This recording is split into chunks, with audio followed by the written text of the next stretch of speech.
1913 সালে 5ই মে তখন গভর্নমেন্ট পাওয়ারে থাকা অবস্থায় তাদের বিরুদ্ধে মামলা করা যায় না, এবং ওই মামলা কোনো মামলাই তারা কোনো থানা বা কোর্টে নেয়। এখন পতনের পরে এই মামলা এখন উজু করা 25 নম্বর কোর্টে আমরা দিছি। সেই কোর্টে মতিঝিল থানা ভারপ্রাপ্ত কর্মকর্তাকে তদন্ত দাখিল করতে বলছে। এটা আমি ওই পার্টি বাংলাদেশ পুলিশ পার্টির আমি চেয়ারম্যান, তখন আমি ওই হেফাজতের মিটিংয়ে আমি দাওয়াত ছিলাম, আমি যেতে পারি নাই। দৈনিক বাংলার থেকে যখন যাওয়ার তখন আমি বিএনপি জোটের আমি শরিক দল একটা, যখন দেশনেত্রী বেগম খালেদা জিয়া যখন সবাইকে বলছে হেফাজতের ওই মিটিংয়ে যাওয়ার জন্য, তখন আমরাও যেতে গেছিলাম আমাদের দল সহ, তখন আমরা ঢুকতে পারি নাই। এবং তখনই আমাদের মার গুতায়ের মধ্যে যুবলীগরা আক্রমণের কারণে তখন আমরা এই মামলাটা তখন আমি করতে চেয়েছিলাম মতিঝিল থানায়, করতে পারিনি। আর হেফাজতে যারা ছিল ওই সময় হেফাজত যারা তেঁতুল হুজুর বল যারা তারা মানুষ মারা গেছে, তাদের কাছে তার লাশের রূপে তারা বিক্রি হয়ে গেছে। এই কারণে ওই সময় তারা এই মামলাটা করতে পারে নাই। এখনও তারা এই এতদিন পরও তারা এই মামলা করেন, তাতে বোঝা যাচ্ছে তারা লাশের রূপে বিক্রি হয়ে গেছে। এই কারণে আমার দায়িত্ব থেকে এবং জনস্বার্থের কারণে এই মামলাটা আমি করেছি। সাবেক দল না, আমি বাংলাদেশ পিপুলস পার্টি, আর ওটা হলো ন্যাশনাল পিপুলস পার্টি।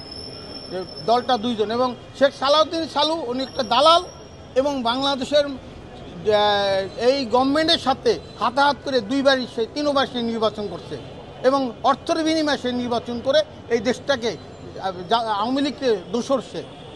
সেটা তদন্ত অফিসারই খুঁজে বের করবে, এবং পত্রিকাগুলো রয়টার এবং বিবিসি লন্ডন এবং আমেরিকার সংস্থাগুলো এবং মানবাধিকার অধিকারের যে সংস্থাগুলো, সেখান থেকেই তারা আপনি পেয়ে যাবেন। এবং আদেশ দিচ্ছে মতিঝিল থানা কর্মকর্তাকে তদন্ত করার জন্য নির্দেশ দেওয়া হইল। আমি 13 সালে আমি এগুলো পত্রিকাগুলো রেখেছি, এবং 13 সালে এই ছবিগুলো আমি করে, এবং ওই সময় আমি মামলার প্রস্তুতি নিয়েছিলাম 8 তারিখে। তখন আমি যখন করতে পারি নাই পুলিশের ভয়তে, তারপরে এই ফাইলটা আমি রেখে দিয়েছিলাম। এতদিন পরে এই ফাইলটা আবার ওপেন করলাম। মানে স্বৈরাচারমূলক আচরণের একটা বহিঃপ্রকাশ ছিল যে হচ্ছে রাজাকারের নাতিপুতি। এই নাতিপুতি শব্দটা থেকে কিন্তু এই আন্দোলন কিন্তু আরও বেশি বেগবান হয়েছে, এবং এই বেগবান আন্দোলনের একটা ফলস্বরূপ হিসাবে ছাত্রদের উপরে নির্বিচারে আপনারা মিডিয়ারা দেখেছেন যে নির্বিবাদে হচ্ছে গুলি চালায়।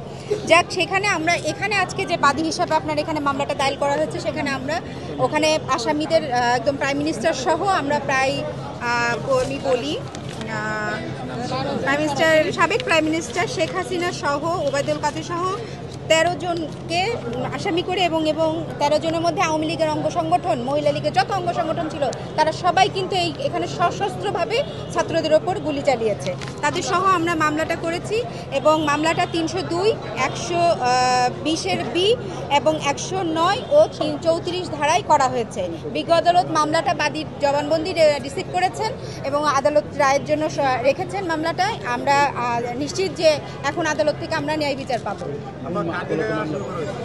এখানে উল্লেখযোগ্য বলতে সাবেক প্রধানমন্ত্রী শেখ হাসিনা, ওবায়দুল কাদের, তারপরে শেখ ফজলেনুর তাপস, যার এখানকার দায়িত্বে উনি ছিলেন, শেখ ফজলেনুর তাপস, মোহাম্মদ আসাদুজ্জামান খান, তিনি স্বরাষ্ট্র মন্ত্রণালয়ে ছিলেন, মোহাম্মদ হাসান মাহমুদ, হাবিবুল হাসান চৌধুরী নওফেল, তারপরে জুনায়েদ আহমেদ পলক, সৈয়দ নজরুল ইসলাম, আবদুল্লাহ আল মামুন, হারুনুর রশিদ অতিরিক্ত আইজিপি, বিপ্লব কুমার অতিরিক্ত যুগ্ম commissioner, Habibur Rahman DMP commissioner, এবং বাংলাদেশ আওয়ামী লীগের যুবলীগ সহ আপনার ছাত্রলীগ, স্বেচ্ছাসেবক লীগ, মহিলা লীগ সহ অন্যান্য অঙ্গ সংগঠনের যারা একেবারে আপনারা দেখেছেন মিডিয়ার মাধ্যমে যে সশরীরে বিভিন্ন অস্ত্র নিয়ে তারা আমাদের ছাত্রদের ওপর গুলিবর্ষণ করেছে।